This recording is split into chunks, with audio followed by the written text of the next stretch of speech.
这千年太岁乃是突厥可汗的长子阿史那都进献的。臣弟借花献佛，恭祝陛下万岁，龙体圣安。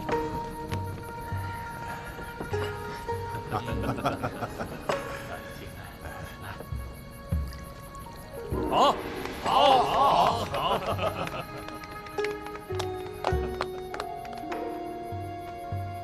这样的宴席着实让人烦闷。你大可不必来。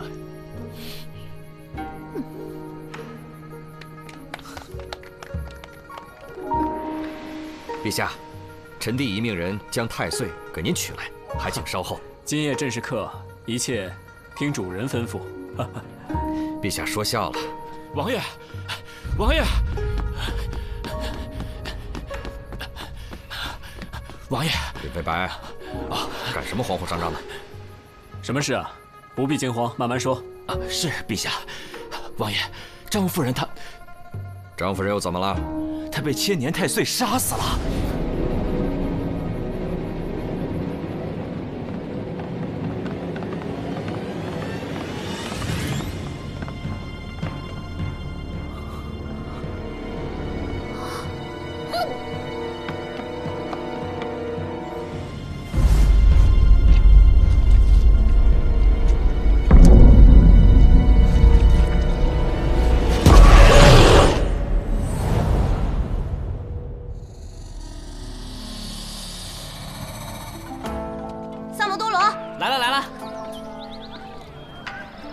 说吧，我家那口子最近有没有和那个小骚货来这吃饭5文钱包打听。我给你10文。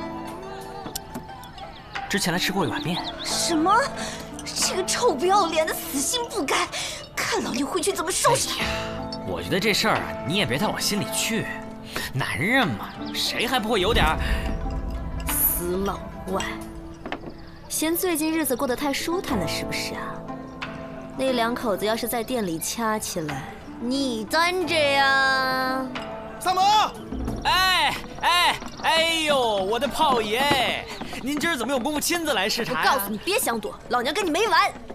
吴王府昨晚设宴，老大和子苏都受邀了。什么宴会？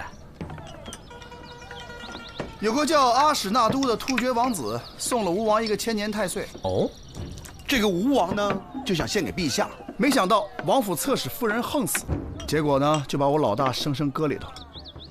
说是那侧室夫人被太岁所杀，你们说邪门不？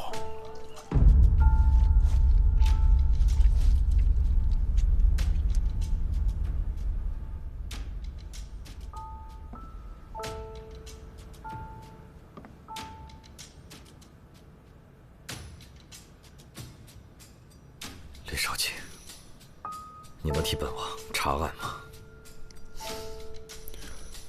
只能劳烦王爷派人盯紧每一个赴宴之人，因为能在王府中自由走动、不受约束的人，都有可能是凶手。去，照办。是。王爷，阿史那都已派人严加看管。王爷，王爷，臣妾早就跟您说过，那是邪灵之物，根本不是什么灵丹妙药。送王妃回别院。王爷，王爷，阿史那都为何向本王进献太岁？别以为本王不知道。王爷，臣妾是冤枉的。带他下去。相信臣妾。带他走。王爷。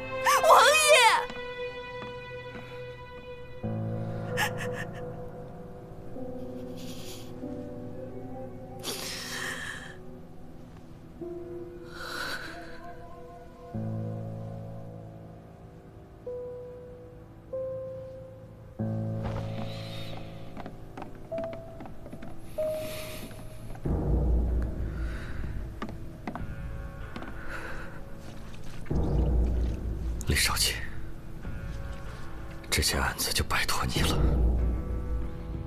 飞白，他会协助你们的。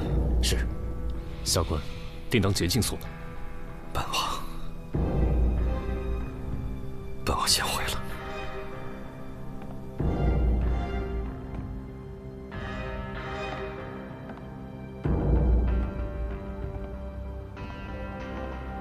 厉少卿，这个库房四面都没有窗户，我们派了4个仆人把守，2个时辰换一次。刚才下官也问过仆人，除了张夫人的婢女明月硬要他们离开入乡的时间外，再也没有离开过。官人饶命，是夫人让我这么做的。什么意思？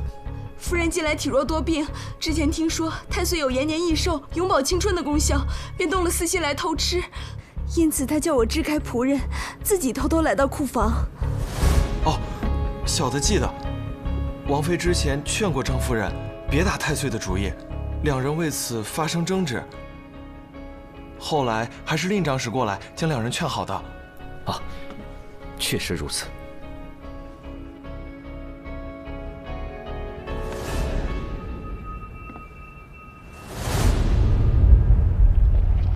保护好现场，将尸体送往大理寺。啊，是。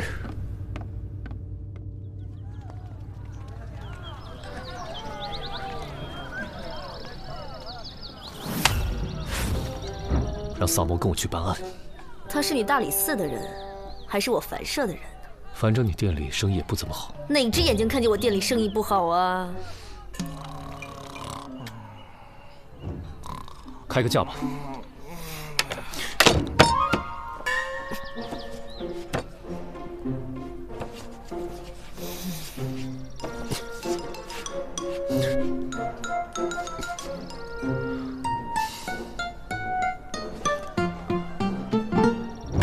我这个月的俸禄已经花完了，等这个月过了再付款。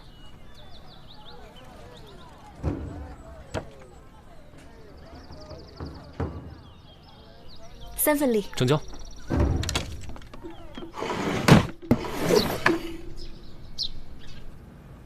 哟，大仵作，吃饭呢？一块儿吃啊。行吧。哎，这什么？水蛭啊。你从哪儿来的？从张夫人鼻子和下体取出来的。要不要加点酱汁当刺身吃？谭少燕，你现在口味越来越重啊。那个，对了，那个尸体验的怎么样了？老大问。我已经验过了，死亡时间是在昨晚的戌时左右。死因呢？应该是被击晕之后，大量的水蛭同时叮咬，造成失血过多而亡的。从这个创面的数量上来看，应该有上千条之多。但是，这些水蛭有点奇怪，叮咬的都是血脉密布之处。哦，这些小家伙还挺凶残啊！哎，那个死者是什么时候被发现的？20时。我能看一眼尸体吗？随便。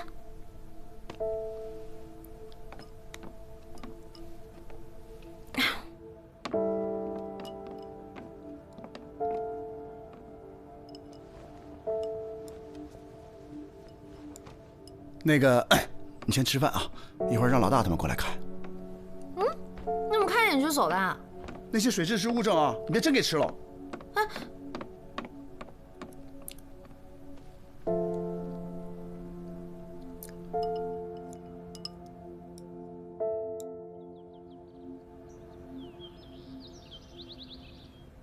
王爷，听说当天宴会开始前，您与令长史独处了1个时辰。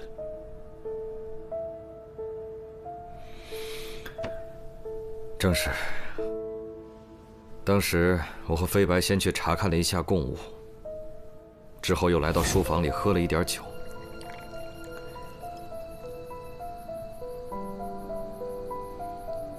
谁知道本王困意上来，便让飞白看着时辰，小憩了1刻钟。王爷是什么时候睡的？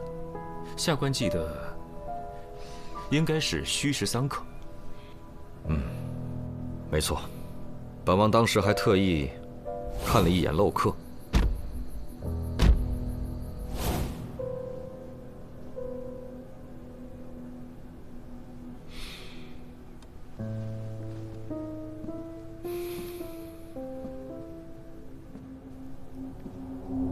此事还烦请李少卿不要在朝中宣扬。请王爷放心。那就好，辛苦各位了。本王还得处理一下张夫人的事，暂且失陪了。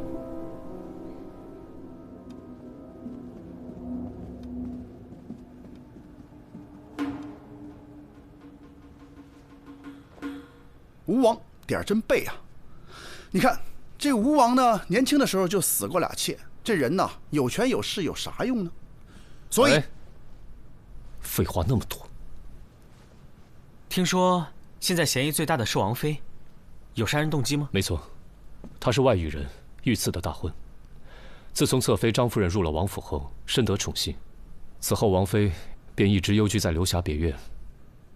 与其说别院，倒不如称其为冷宫，更为确切。那咱便去会会这个被打入冷宫之人。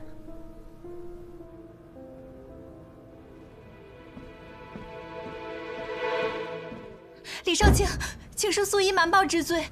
昨日王爷将她送回别院后，王妃就悄然离去，再也没有回过王府。那你最后一次见她是什么时候？你要是敢说谎，李少卿会把你关到牢里去。素衣绝对不敢欺瞒李少卿。昨日宵禁之前，王妃找我借了套衣服，说是要去西市一个叫什么七贤的客栈，这剩下的我就不知道了。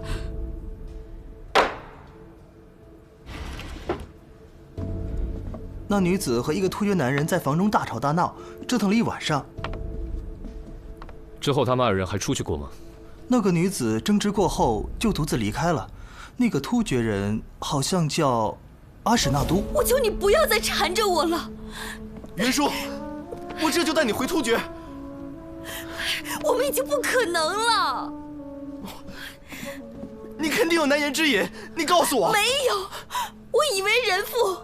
阿史那都，你别再逼我了，这不是爱，是占有欲。可是我爱你啊！我就听到这些。有发现吗？没什么有用的东西留下。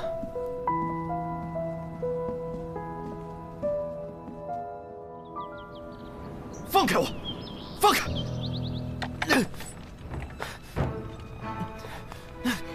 本王是被冤枉的。本王没有杀人。没问你话的时候不能开口。案发后，王妃换了婢女的衣服前去找过你。没错。她为何要去找你？我和云舒多年前就已经相识了，而且早在她被你们皇帝赐婚之前，我们就已经私定终身了。在七贤客栈，我想让她跟我走，可是云舒。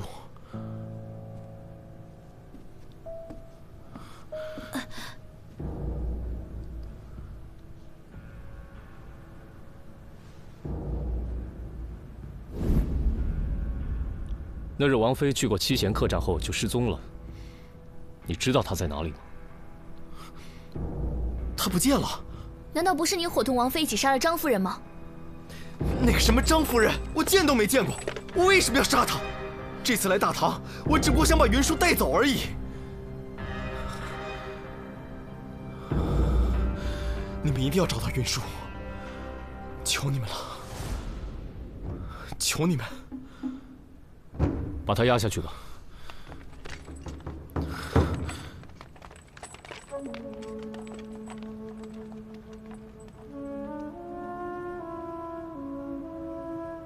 那你现在还觉得是他伙同王妃杀了张夫人吗？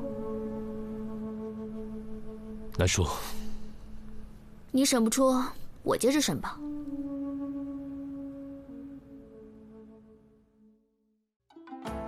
彼黍离离，必稷之苗。彼黍离离，必稷之苗。行迈靡靡，忠心摇摇。行迈靡靡，忠心摇摇。知我者，谓我心忧；不知我者，谓我何求。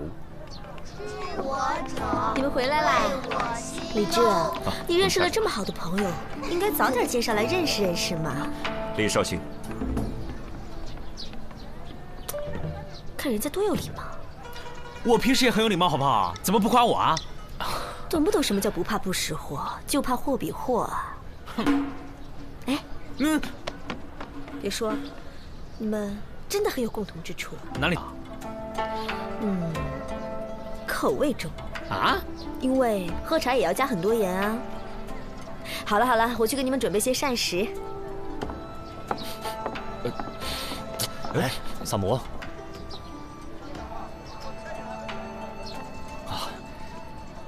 李少卿，你这个香囊带很久了吗？萨摩，令长史，那个萨摩多罗有点奇怪的癖好，见谅啊。你这个香囊哪来的？这个香囊是我在西市胡商那儿胡乱买的，这个里面的药物可招虫子了，建议你不要再带了。是吗？来给我。哎呀，难怪我最近老招虫子。令长史，你是查到什么了吗？啊，回李少卿。飞白从素衣口中得知，王妃有一个腰坠，一直舍不得离身，但如今却留在了梳妆台里。此事略有蹊跷。这玉坠有什么来历？玉坠是王妃出阁之前便有的，花纹特别。有什么特别啊？一看便是突厥之物，而且阿史那都也有一个。令长史跟突厥王子关系很好吗？我二人此前算是点头之交。他被捕之后，吉隆可汗震怒，派10万大军驻扎我边境，逼大唐交人。倘若不交出突厥王子，他们便要派兵南下。这案子再不破，恐怕两国交战在所难免啊！萨摩，我们一起重回命案现场。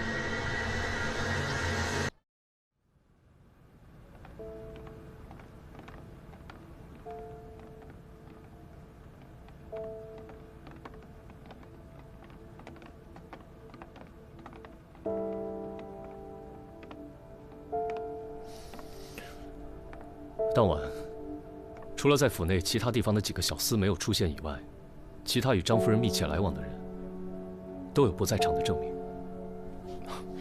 李少卿，当晚值守的几个仆人都带过来了。你们几个一会儿好好回答几位官人的问题。是。当晚，除了张夫人的婢女明月叫你们出去，你们再也没离开过。是的。那天晚上可有什么异常？没有什么异常，只是确实听到了什么东西被打翻的声音。当时小人还以为进贼了呢。我们过去查看，发现对面杂物间的窗户破了个大洞。那张夫人是什么时候离开的？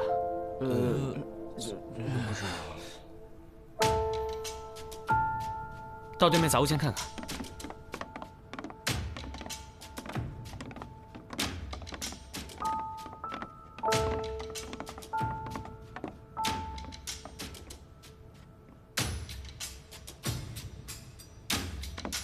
令长史，你带仆人先下去吧。李少卿有何吩咐，尽管唤我便是。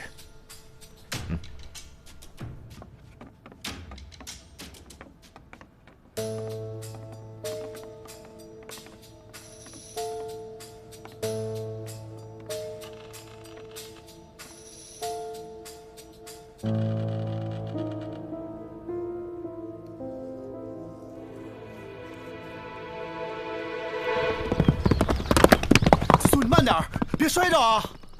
提审时，阿史那都亲口承认，曾在长安附近置屋，以便与王妃幽会。看来，就是这里了。子苏，一会儿这样啊，一会儿我数1、2、3，我一踹门你就冲进去啊！哎，凭什么是我先冲进去啊？那这样啊，我数1、2、3，你推门，我冲进去。预备，1，哎！别进来！怎么了？那个吴王妃死了啊！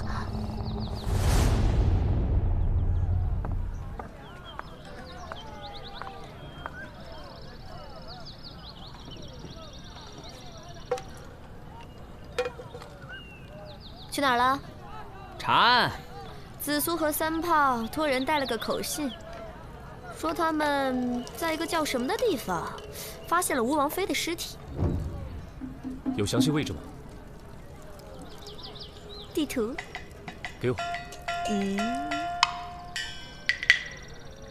这种钱你也赚？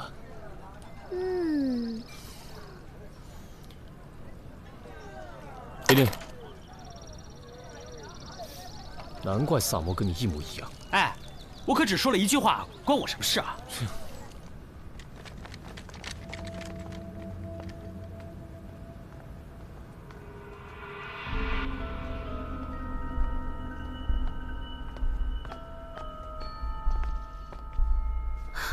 死者死前曾被绑在了椅子上，导致手腕、脚腕处有紫色的淤青。死者的头部被钝物击打过，但这并不是最终的死因。真正的死因应该是肺部的那一刀，刀口形状奇特，像是某种抑郁病人所致。能知道这个小屋的人，一定是对阿史那都和王妃都异常熟悉的人。能在吴王府中杀害张夫人，而又绑走王妃的，必定是对这二人十分熟悉的人。我觉得你想到的跟我想到的是同一个人。对，但是问题，他是怎么做到的？杀人动机又是什么呢？我总觉得哪儿不对，可是哪儿不对呢？我们只能再去趟吴王府，但愿能赶在证据被毁之前找到。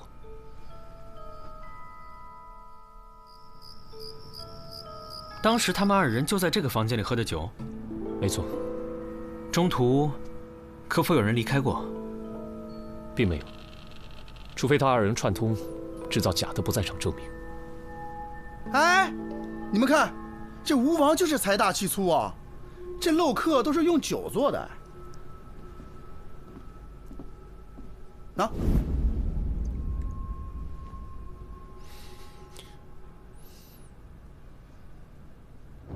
没错，是酒。大理寺查案。几日前，吴王府参加夜宴的官员，是不是你们驿站负责接送的？正是。你可记得当夜发生过什么不寻常的事吗？当然记得了。记得当日一位官员差人把马匹送回来的时候，身上竟然有好些个水蛭。你确定是水蛭？小人比谁都心疼这些马儿。那位官人是不是在宴会上偷偷将小锥儿系沟里去了？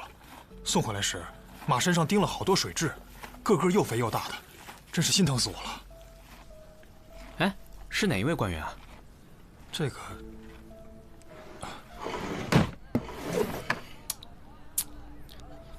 不是，老大，你们到底是发现什么了呀？这陛下给了3天的期限，马上就到了，咱咋还在这喝茶呀？如今已经能破了他的不在场证明。杀人动机究竟是什么呢？这有什么是什么的呢？杀人动机无非就2点：一，钱杀；二，情杀。前者关系到利益，后者关系到情感。钱虽不算多，但是它够用啊。情，他与这2个女子也很难有感情纠葛。老大，这情杀又不一定非在男女之间。哎，你们还有心情在这儿喝茶？不是说给你们限制的时间已经到了吗？就这几天啊，突厥士兵已经袭击了一个小村子。放话说，倘若阿史那都那儿有1根毫发损伤，他们将一路南下。哼，你还笑得出来啊？三胖，你真是个断案高手。案子破了，我知道动机是什么了。我破的案？这个案子从一开始就指向阿史那都。一旦阿史那都被杀，突厥和大唐的战事就在所难免了。走了。来人呐！本王没杀过人，快放我出去！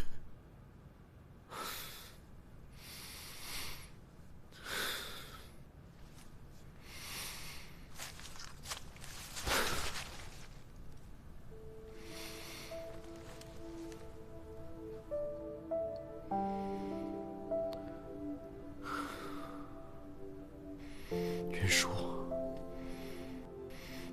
你放心吧，待我从这里出去以后，我就去找你，把你带回突厥。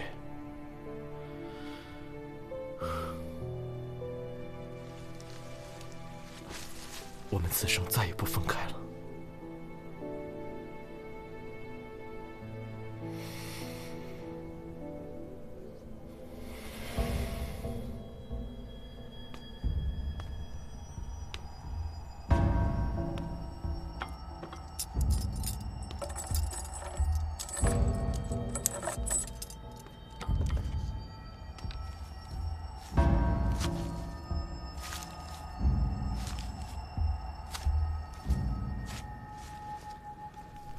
王子，您的饭来了。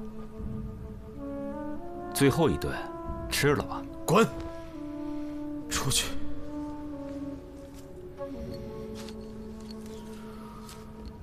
那您喝点水吧。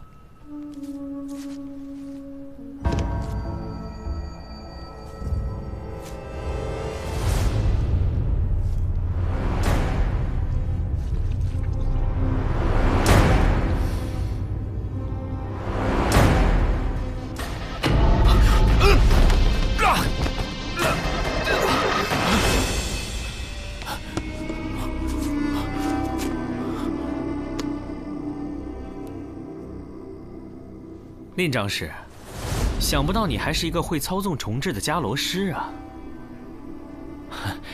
官人，小人不知道你在说什么。还演戏呢？被自己培育的水蛭吸血，感觉很爽吧？你口重，喝茶都放盐，就是为了抵御水蛭吧？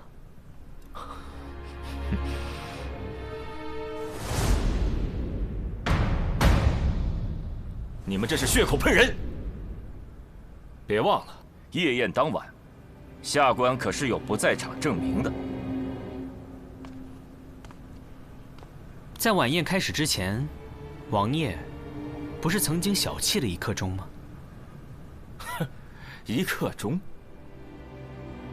吴王府的书房到仓房的路上，来回便不止1刻钟，我有何时间作案？把东西抬上来吧。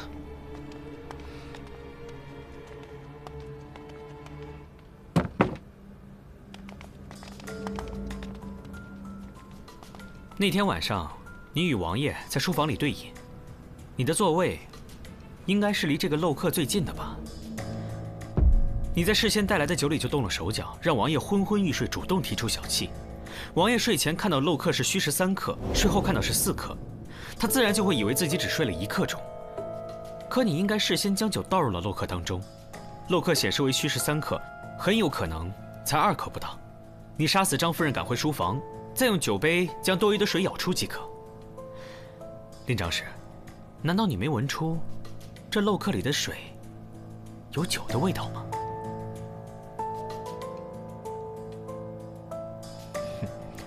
我不知道你在胡言乱语些什么。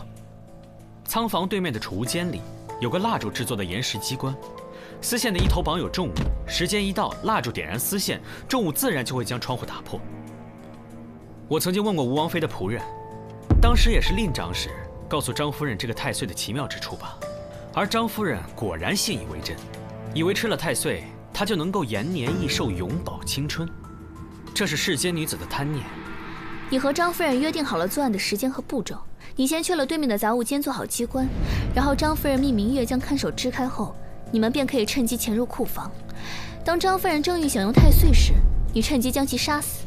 而蜡烛机关触发后，看守自然会跑到对面去查看，这样你就有了逃离现场的时机。负责接送官员的一族也告诉我们，宴会当晚，令长史所乘马车的马上发现了水蛭，而且据他们所见，发现的水蛭十分的肥硕，那是迦兰特有的银鞭蛭。这种水蛭需要用人血孵化，吸血极快。你身上随身带的那个香囊，一闻便知是伽罗虫是用来育虫的。你为了伪造太岁吸血的假象，将夫人打晕之后，便驱使大量的银鞭蛭吸张夫人的血，导致张夫人流血过多而亡。说来说去，纯属臆测。我与张夫人平日里素来无冤无仇，我为什么要杀她？你假托太岁杀人，再嫁祸给突厥王子，圣上下令将其收押，如你所愿，突厥必然被激怒而出兵。我推测，吴王妃应该就是看破了你的秘密，才被你残忍的杀害了吧？你说什么？云舒死了？是的，他死在了山谷的那个小屋中。为什么？为什么？告诉我！我那么的相信你！放开！放开！说说吧。王妃无意间发现我与突厥的密信，我只能暂时囚禁她。王妃，只要你乖乖的待在这儿，我一定不会杀你。我不明白，你为什么要这么做？你明白又如何？你这么做，只会引起大唐和突厥纷争。难道兵连祸结，白骨路易才是你真正想要的吗？长史，令长史，现在收手还来得及。哼，你跟我说这些有何用？我本来就不是大唐的人。那我问你，张妍妍是你杀的吗？那是他自找的。我只是跟他透露了太岁的功效，可是他贪心啊，非要去偷吃才给我机会的。作为复国大计的一环，他必须死。那我呢？啊，对于你而言，我也只是你的一枚棋子，是吗？那你也肯定清楚，你如果不杀我，我必定会去破坏你的计划。可是我没有选择，我是大唐的子民。王妃，只要你乖乖的待在这里，我绝不会杀你。事成之后，我一定放你走。王妃，放开我！王妃，你为何要逼我？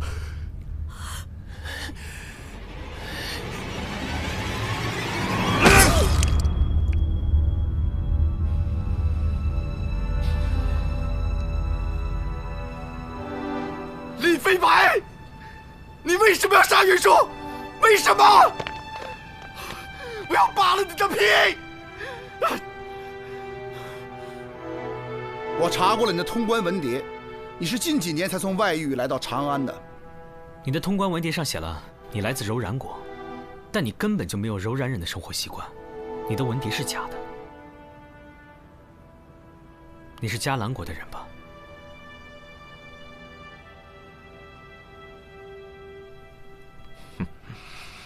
萨摩多罗，别忘了，你也是迦兰国的子民。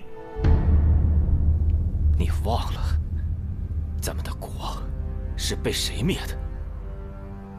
咱们的家又是被谁破的？啊，是大唐！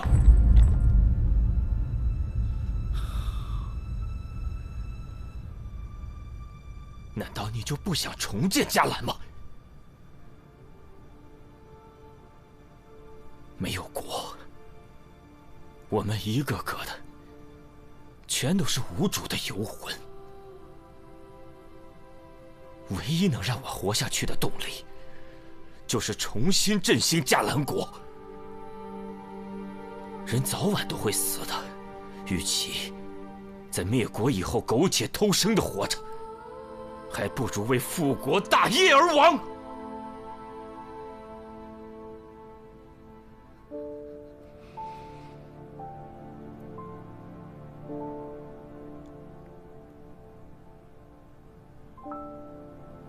那我问你，你复国是为了什么？为了什么？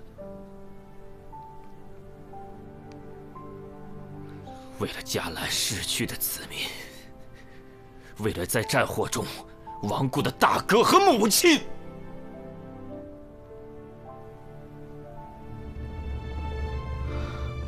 那你这不是复国，是复仇。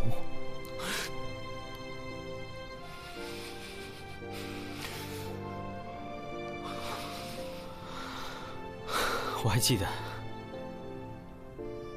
我小时候在迦兰过着那种无忧无虑的日子。我也记得，我躲在柴火堆里，眼睁睁地看着我的家人在眼前逐渐消失。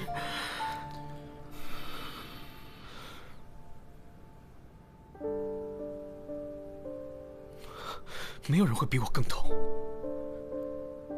也没有人会比我更恨。我常常在想，难道我们因为我们心里的仇恨，难道我们因为我们所谓的复国，就要去杀掉别人的母亲和大哥吗？就要让更多的人成为像我一样的孤儿吗？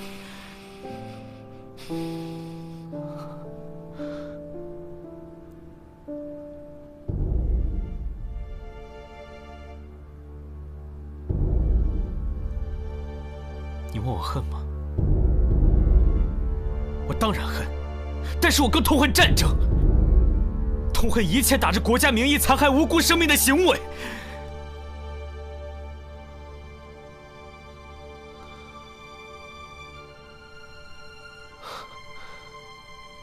林大哥，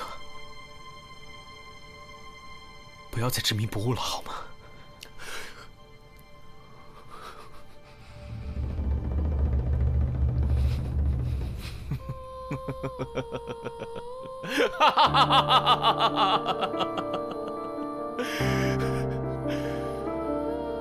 不知我者为我何求？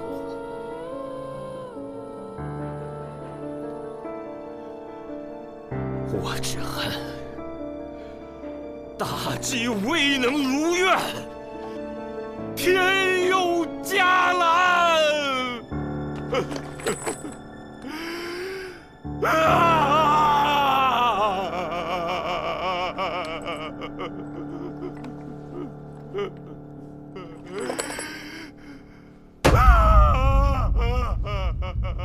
拉下去斩了！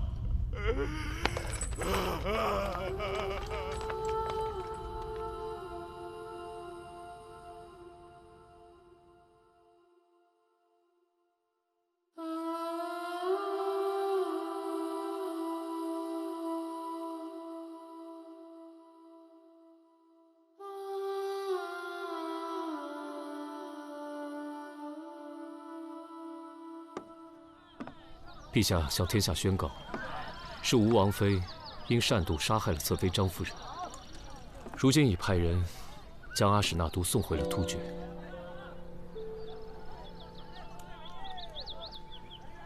这个事儿就这样结了？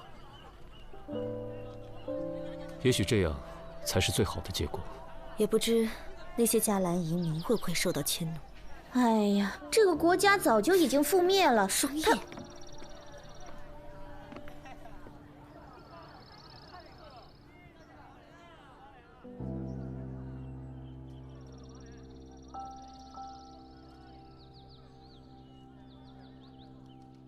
迦兰，也许此生只能在梦里回去了。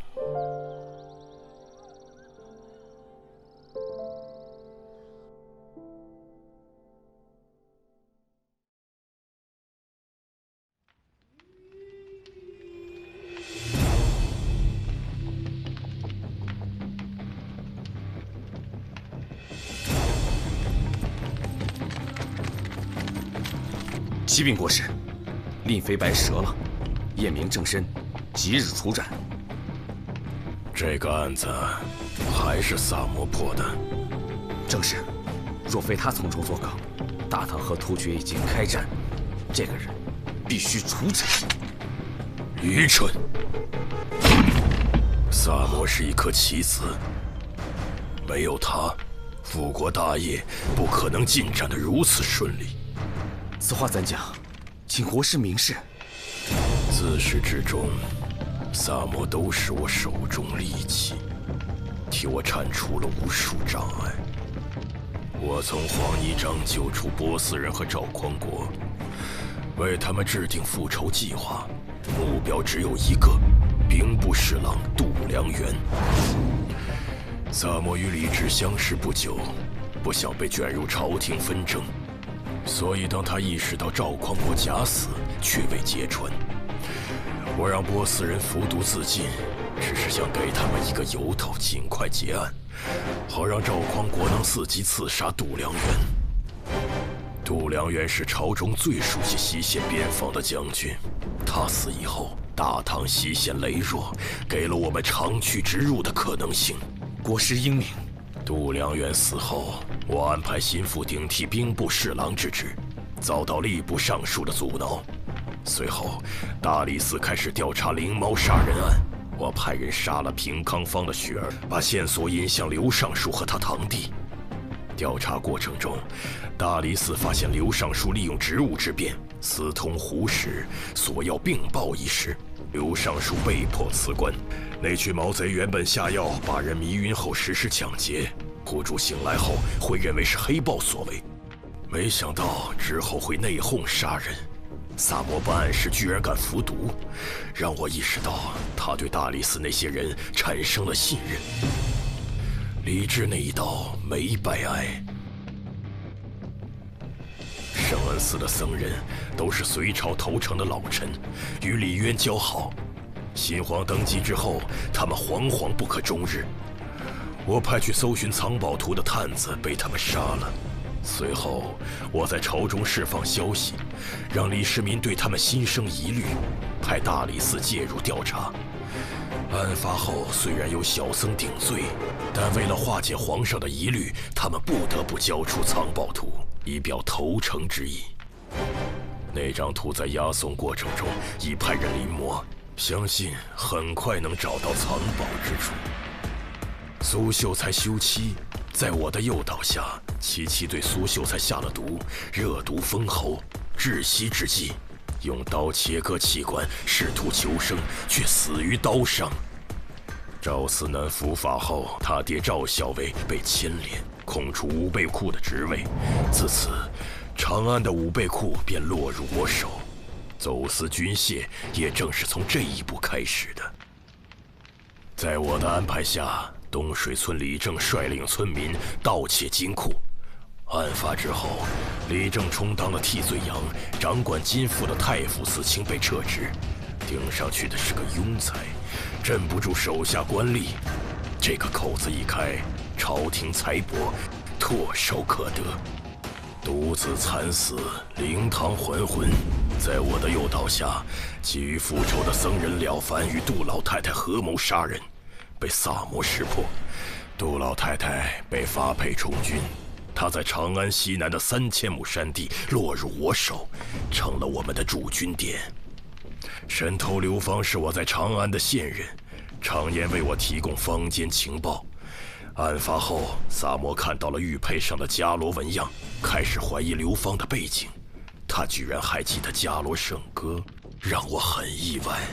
不是怨灵一案，我为冯玉制定了复仇计划，数名高官死于非命，职位空缺。我方有3个4品以上官员入职，大获全胜。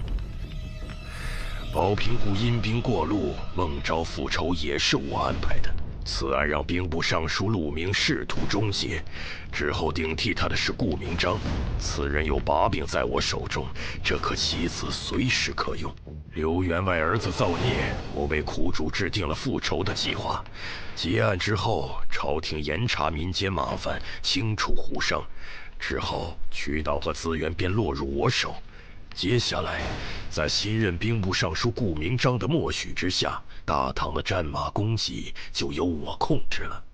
杜元山替我走私军械被盯上，只能牺牲他了。他死后，火枭落入法网。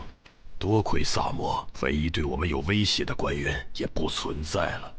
邓维曾经治好过天花，这就意味着若有战事，我军就能利用天花作战。在我的诱导下，邓维用我给的药物毒杀了贾仲元。他死后，天花秘术便落入我手，可以在一夜之间让大唐军队彻底丧失战斗力。大唐与吐蕃关系缓和，对我们不利。在我的提醒下，吐蕃国君意识到玄武对李世民犯忌，于是有了之后的连环杀童案。结案后，吐蕃使臣被急召回国，这正是我与吐蕃修好的大好时机。户部林侍郎的案子重点在那个大秦杨一。之前我高价聘请，遭到婉拒。案发后，他遭到牵连，严禁在长安城行医。我趁此机会将其拿下，为我军培训大批军医。太常寺郑少卿是皇上面前的红人，案发后朝堂上议论纷纷，他被迫辞官，顶其位的是我们的人，能与皇上朝夕相处，随时向我汇报朝堂内外的动向。信鸽能在开战时传达作战信息，但优秀的鸽种可遇不可求。我之前曾花大价钱向黎志桥买鸽子，但这呆子拒绝了我。于是我便诱导赵雷对他下手，引发了之后的一系列案件。黎志桥落入法网后，他的信鸽都落入我手。麻风病与天花一样，都能成为战时的武器。我派蛇师前往不周村，就是为了找到治疗麻风病之法。结案后，麻风病人的衣物、皮屑和那些沙袋蛇卵都落入我手。皮影师与侏儒复仇，涉案高官陆续横死，再次引发了朝堂震荡。结案后，我方有3名5品以上官员入职，自此我在朝中的布局已出现端倪。黑道上走私最盛的，除了咱们，就是东篱山庄，但他们有代王做后盾，很难撼动。幸亏有萨摩多罗，我才得以铲除东篱公子。此后，东篱山庄也落入我手，彻底垄断了走私渠道。林白案是萨摩离我们最近的一次。结案之后，我紧急撤离了长安西南所有驻军，我方损失了6名将士，愿神保佑他们的灵魂安息。城郊那块荒废的菜地有数个菜窖，是我用来临时存放军械的地方。戏班的人经常在此出没，只能想办法除掉了。木商张某手下有数百名能工巧匠，把他除掉，那些工匠为我所用，就能为我军造出最强悍的工程器械。属下明白了。我安排令飞白做局，是想挑动大唐与突厥的战争，可惜败了。不过武王从此失势，也给我们腾出了不小的空间。可以说，这些案子在萨摩的协助下，为我方争取了最大利益。国师深谋远虑，属下佩服。只是萨摩天资过人，机敏狡慧，总有一天会意识到我们的存在。我做了这么多，就是在等待那一天的到来。毕竟，萨摩是伽罗的王子，也是我王唯一的血脉。灭国时，萨摩还小，不记事，只知道自己是伽蓝的子民。若能复国，继承大统的人也只有他。愿主神庇佑，让萨摩耶早日觉醒，燃起心中的清凉圣火。